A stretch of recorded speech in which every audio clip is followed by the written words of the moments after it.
So this unit, we've been talking about relations, whether they're linear or nonlinear, or there's no pattern to relations, okay? And then we focused on linear relations with graphing using table of values and finding rates of change, finding equations of linear relations. One of the things that's also involved in linear relations and that we use with graphs quite a bit is slope, okay? And the slope sort of has a whole bunch of different names. Like when we did the constant of variation. So for example, you don't have to write this down. Let's see what you remember.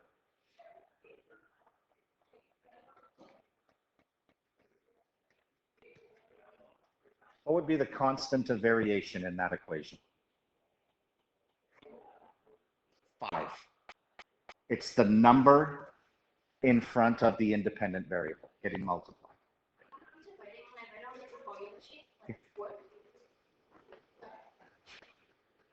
Okay.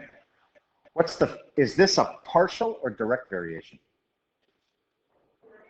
Right. If it's got something at the end, that means that it's not going through 0, 0. If we graph it, that means it's partial.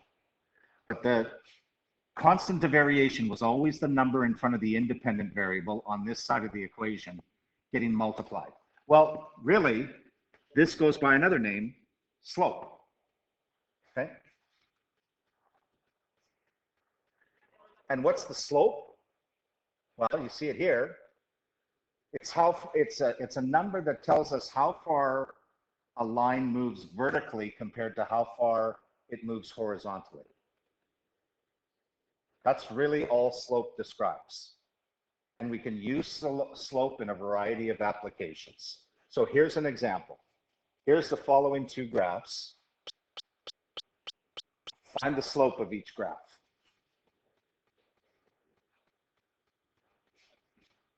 Well,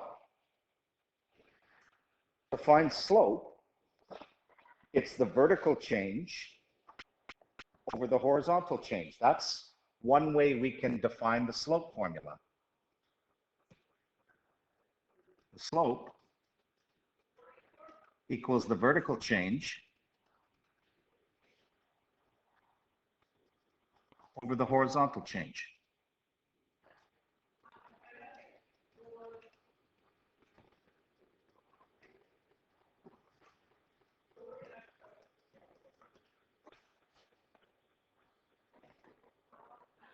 So what we need to do with each graph is take 2 points, find the vertical change, find the horizontal change, and divide them.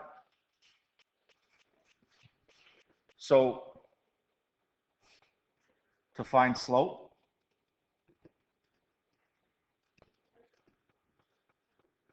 choose 2 points.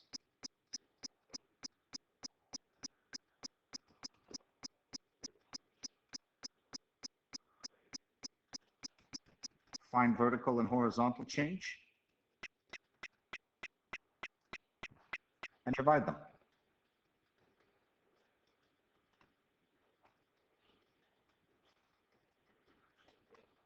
And I've given you half the next page blank so that we can actually do these ones.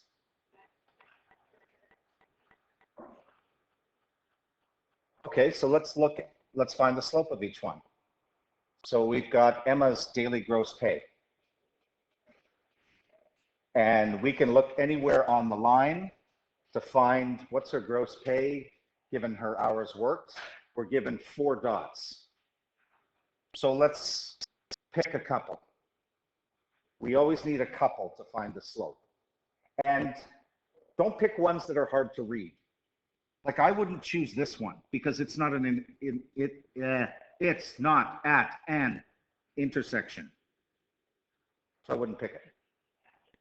I would pick 2 of these 3. And it doesn't matter which one. So why don't we, that one and that one. What's this point? 8 hours worked, how much? 120, so that's the point 8, 120. And this point? 6 hours worked. And how much for gross pay? 90. So to find the slope, I want to find out how much does it change vertically. So how much does it change this way? Well, how do I find that? I just do 120 minus 90.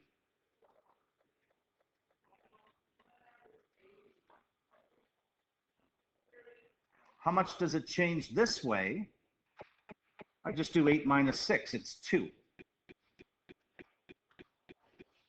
So that's how you find slope.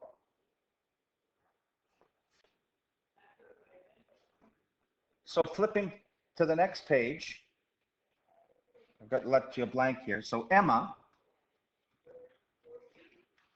her slope is going to be the vertical change divided by the horizontal change. And I'll just use shorthand for vertical and horizontal. And we found the vertical change by taking the second values in the coordinates and subtracting them. So 120 minus 90. And then we found the horizontal change by taking the first values in each point and subtracting the bigger from the smaller.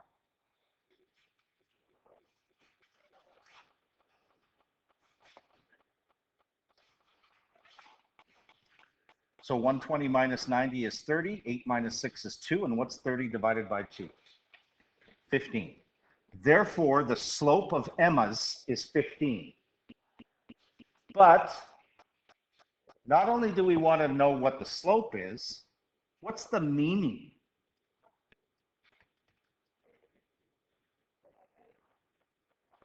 What does that 15 mean?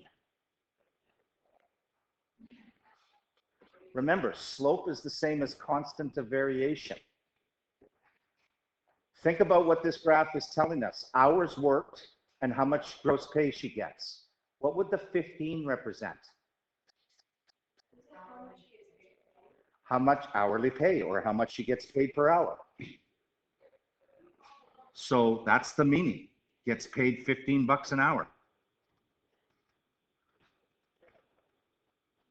Per hour.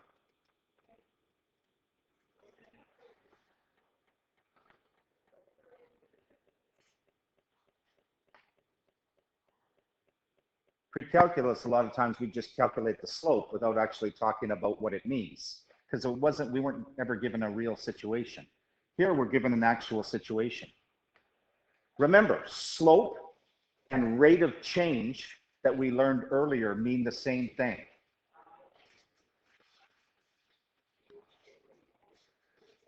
So how would we do? Get on the right page here. How would we do Linny? Well, to find her slope, and I'm not going to write vertical over horizontal again because we already know it. So we need 2 points. And all these points are at intersections, so it doesn't matter which pair you pick. Like if I pick the last 2 and you pick the first 2, even though we're using different points, we're going to get the same answer. Why? Because it's constant. So I'm going to use these 2 this time.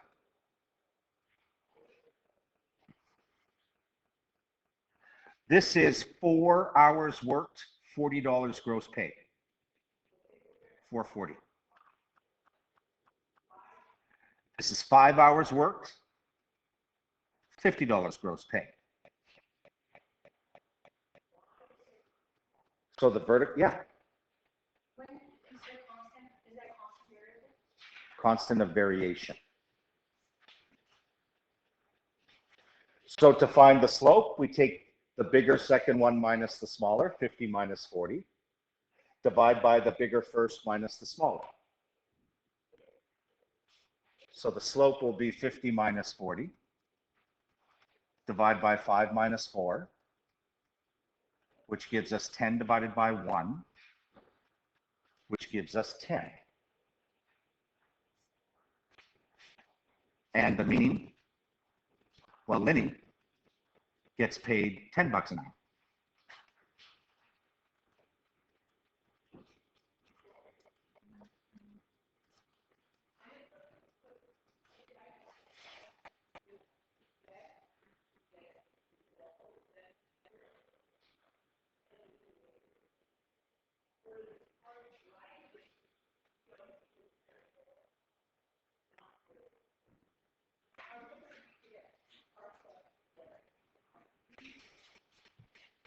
Okay, we've already talked about this. I told you that where you would find the slope in the equation of a line, it's the same as the constant of variation.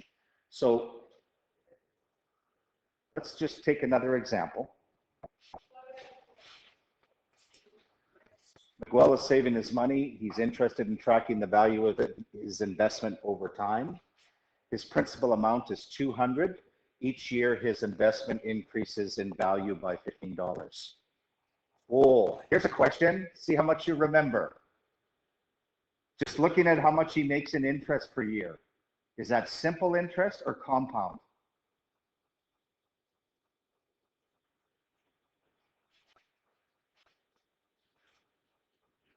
If he's getting $15 every year, so that the amount doesn't change every year, it's simple interest, right? Because he's getting the same amount. If it was compound, he would get a little bit more each year. So he'd get $15 one year, and then the next year maybe he gets $15.75, and then the year after that he gets $16.20, because the interest is building on the interest. So this is a simple interest one. We can sort of see how it all connects. Is it a partial or direct variation? Why? Because the investment is increasing in value by 15. So right. First year would be 200, next year would be 200. So you're adding every time. Okay, so or like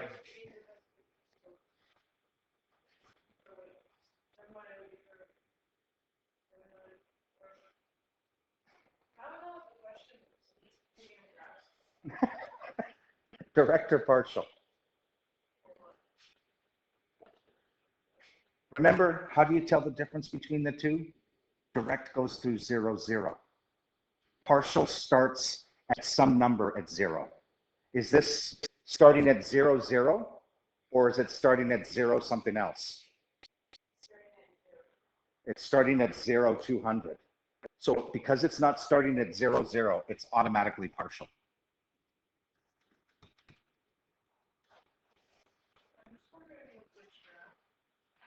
Graph? What?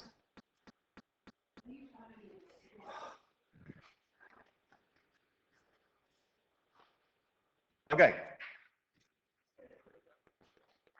So what's the relationship in words? And I mean, I don't try to do this one too often because we want to just jump right to the equation.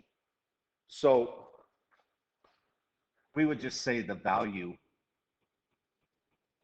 of his investment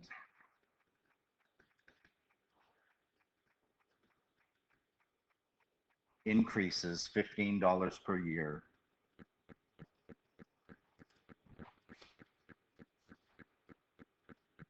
starting at $200.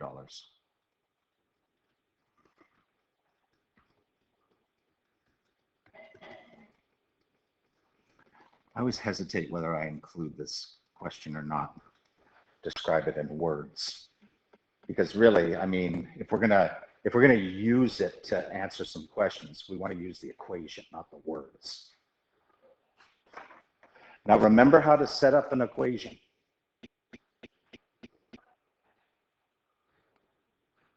It's always going to be the independent variable, whatever that is,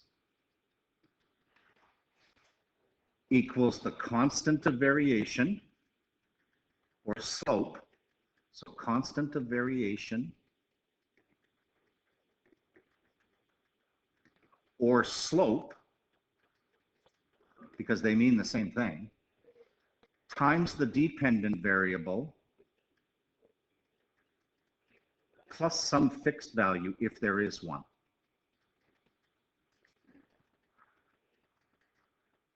They will always take this form.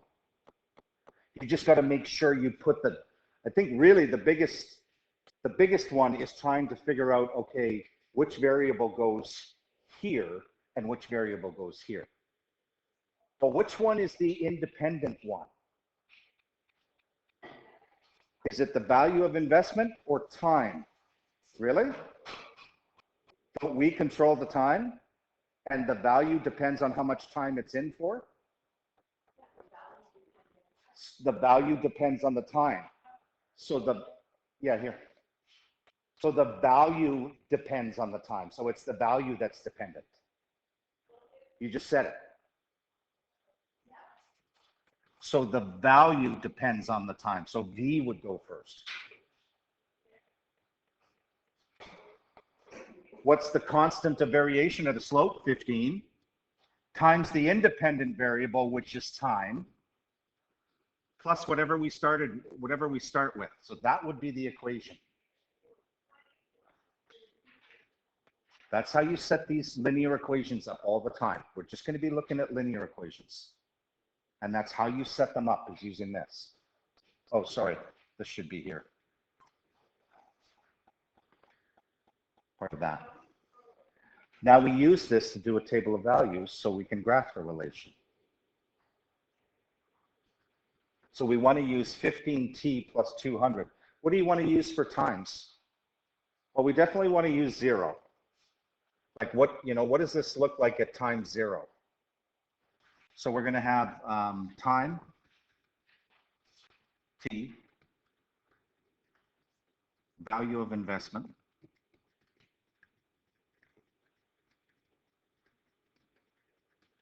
which is V. What else do you want to choose? Do you want to just go up by a year? It's fine. You could have gone up by 2 years, every 2 years. You could have gone up every 5 years. It's not like you're wrong.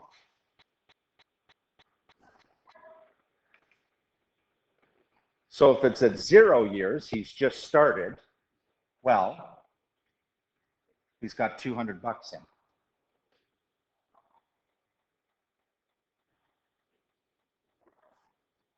One year, he's got 200 bucks and 15, so he's got 215. Year 2, he's got 200 bucks and 2 15s. 230. You can see the pattern that's happening here. We're going up by 15s.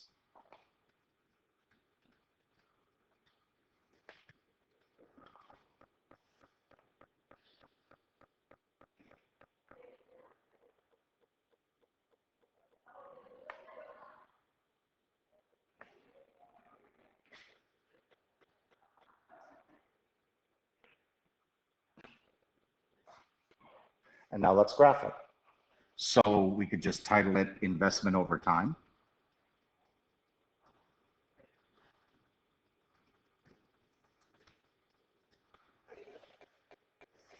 I mean, and this is something that you get, like whenever you do investments, you're going to get a printout of everything, how your investments are changing, and you're also going to get visual things of how it's changing.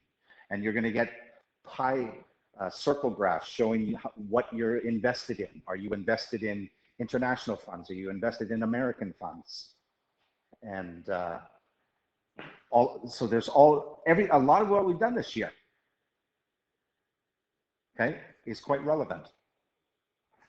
Okay, so we've got our independent variable goes on the bottom, which is time. And we've started at 0 and we're going up by once.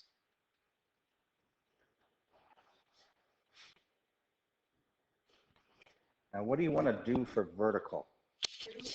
Okay, and start where? Start at 200? Sure. Okay, that's an interesting question. Or that's an interesting one. Because if you think about it, can you start at 0, go up by 15s and get to 200? No, which means we can't go up by 15s. Because whatever we start at, we have to assume the scale, even though we've done a squiggly, is the same. So that's why we can't go up by 15s. Okay, believe me, I'm very happy you said that. So we could go 220. Like we could go up by 20s, or we could go up by 10s, or we could go up by 50s, I suppose, but that's a little too much spread. What's wrong?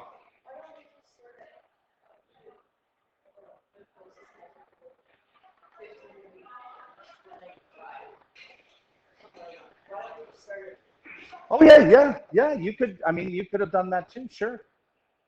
You could have gone up by 15s and then yeah. Never thought of that. Thank you.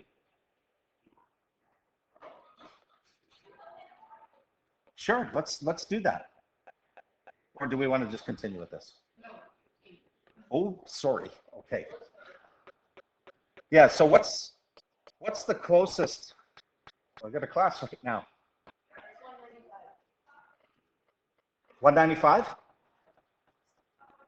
Okay. And then we go up by 15, so we get 210, 225. Yeah. That's not going to help us, is it?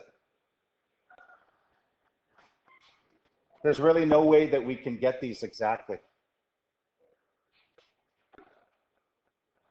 Because we have to start at 200. So looks like we're going to go back. And we're just going to have to estimate.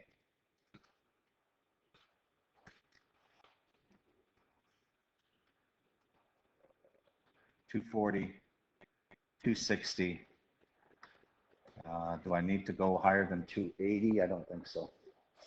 No.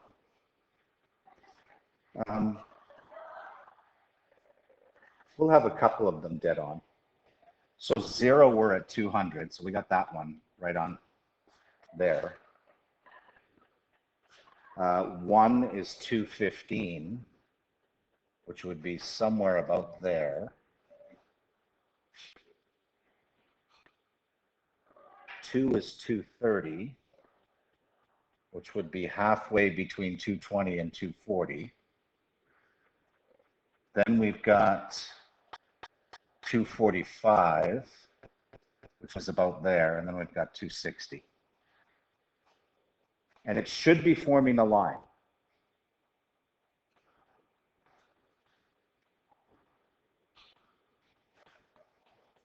Because all these ones we're doing are linear. Oh, I forgot.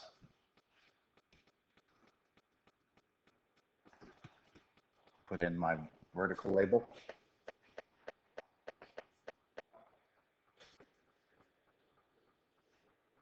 Now, the last thing that we're going to add to this, because this is like a question we did in 4.3. But now, the last question is determine the slope. Well, there's different ways we can find the slope. One way is just to look at the equation. Where do we find the slope in the equation? It's the same as the constant of variation. Where do we find the slope in an equation like this? It's the number that's in front of the independent variable. So we actually don't have to do any calculating. We can read the slope off the equation.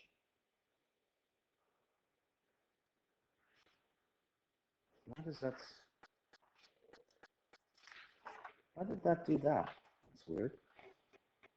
I put example 3 there.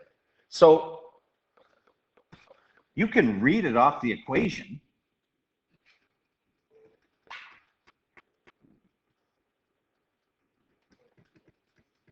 And the slope is 15. Or you could use the graph, take 2 points and calculate it. So we could have done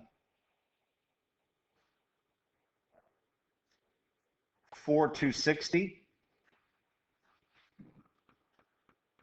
0 200, and then we could have just subtracted this by this by this, and then divide the 2.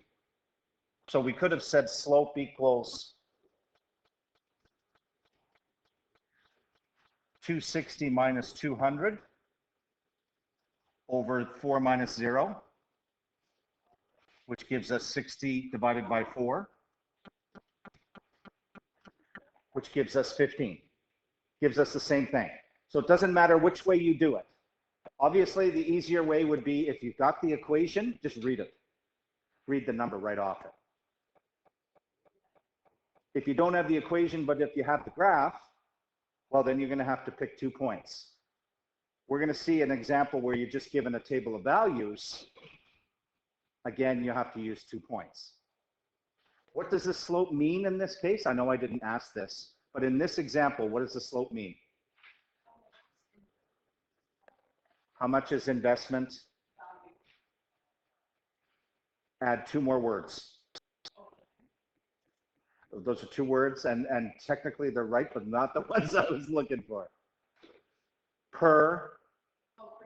Good.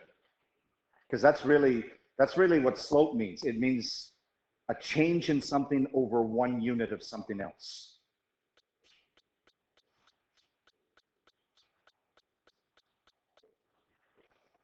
Okay, here, this time you're given a graph.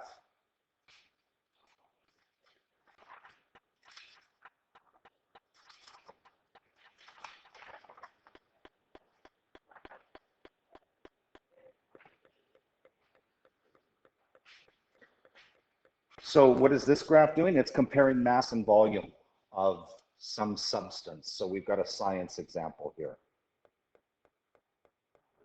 And the first thing you're asked, and so the only information you're given is the graph. How would you calculate the slope? What would you do? Get 2 points from the graph? Absolutely.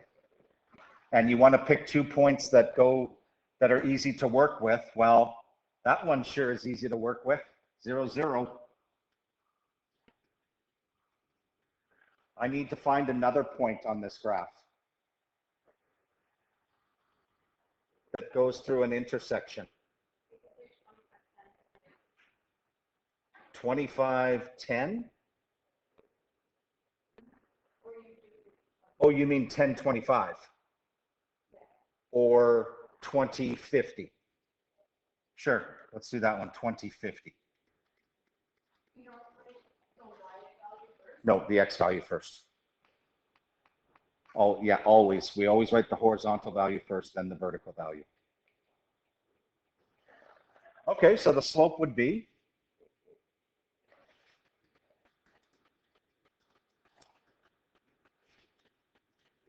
second big one minus the second small one over the second first one minus this first one gives us 50 over 20. That's not going to divide cleanly, so let's just go to decimal. You could leave it as a fraction if you want to, or we could just go to decimal. So it's 2.5. Slope is 2.5 here.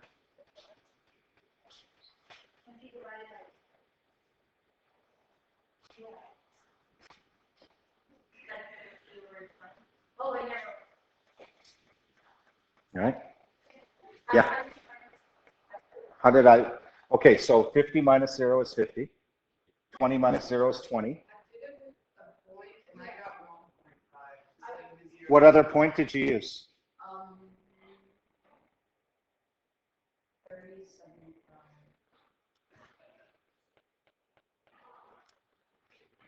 Okay. 3075. Stop it. So 75 minus 0 is 75. 30. 25. I got 15 in my head. It's 25.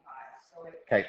Yeah, it'll work out to 2.5. So all I did here is I just did 50 divided by 20 on my calculator and got 2.5. That's how I go to decimal. But you should get 2.5.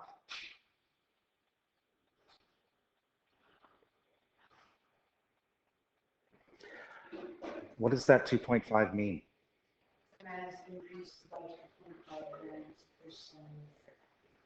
Nice. Mass increases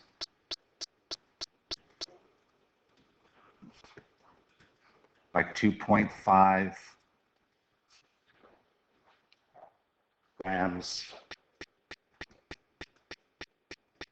per centimeters cubed, or per cubic centimeters. Yep. I did it with 2050 and it's 10.5. And I got 35 over 10, which simplified to 35. What was your second one?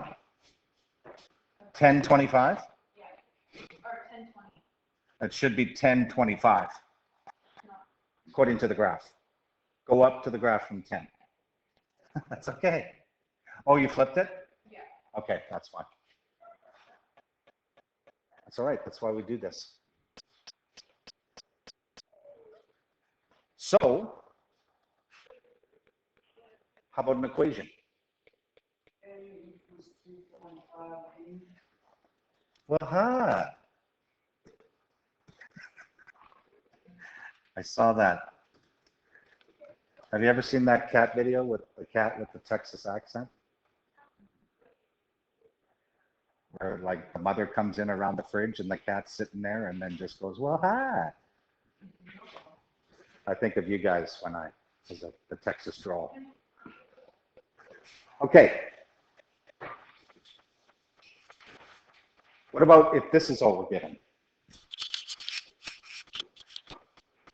No equation, no graph, just a table of values. Well, couldn't we use the table of values to calculate the slope? Just because these represent points, don't they? So just pick 2 points. Remember, the second one in a table of values, the second one is the dependent and the first one is the independent. So to find the slope, we would go to the dependents and do the bigger minus the smaller, 260 minus 155, divided by, go to the independents, bigger minus smaller, 6 minus 3, and that gives us 105, divide 3, which gives us 35. We could have actually figured out the slope just by looking at the original question. Because notice, the slope we got is the exact same as the membership fee that's charged. So if it involves getting charged for something, how much you get charged is always going to be the slope.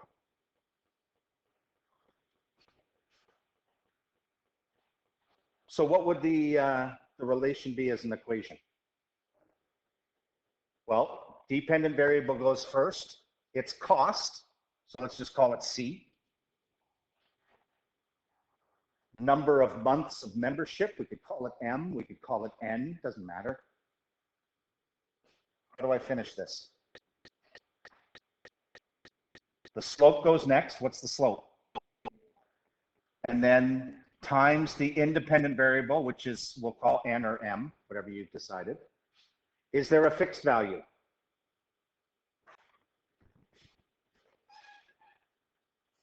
Yes, $50 fixed value. Doesn't start at 0, 0. When you first go in, before you do anything, you pay 50 bucks. So it's 35N plus 50.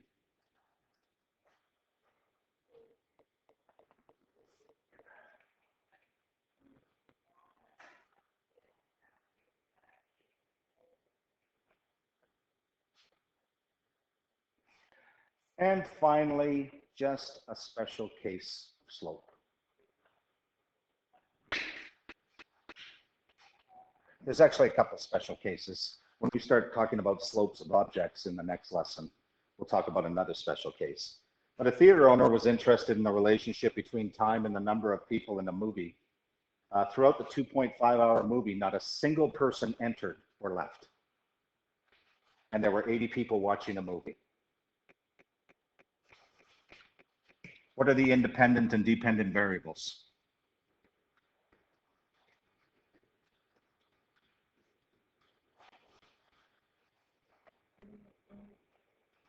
Independent would be time. And dependent would be number of people.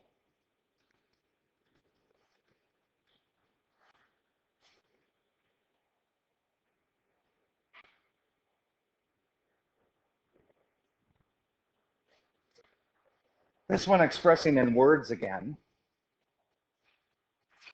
Well, no matter how much time goes by, what's always constant? Like how many people are in the theater after an hour? 2 hours. 1.5. 80. So really, the number of people in the theater is always 80.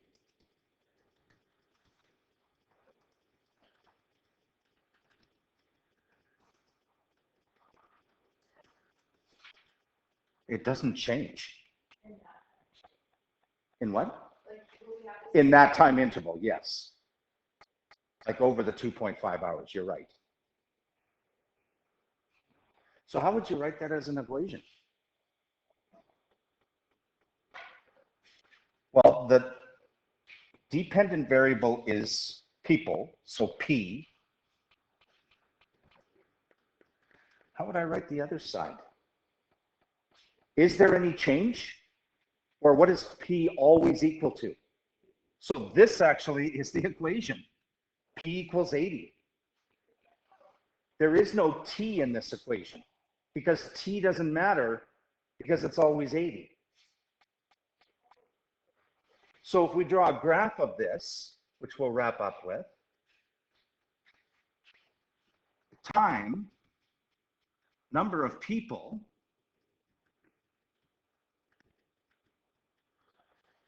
well, after an hour, there's 80. After 1.5 hours, there's 80. After 2 hours, there's 80. After 2.5 hours, there's 80, and the movie's over, so really I don't have to go any further.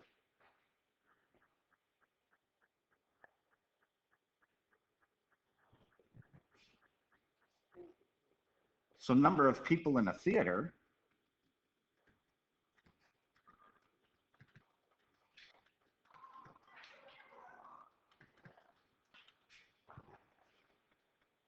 well, this would be our time.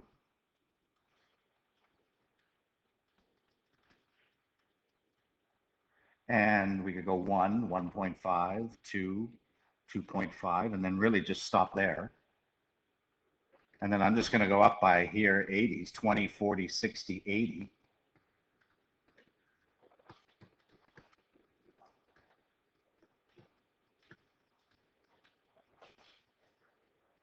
And then all you do is for every one, so at 0, it's 80. At 1, it's 80. 80, 80, 80. That's what your line looks like. What's the slope? 0. Okay. Because there is no rate of change. It's not changing at all. It's staying constant. So we're not multiplying by anything. So the slope would be 0. What's that? No, this would not be direct variation because it doesn't go through 0, 0. And it doesn't change, right? Yeah, this is kind of a special case. Good.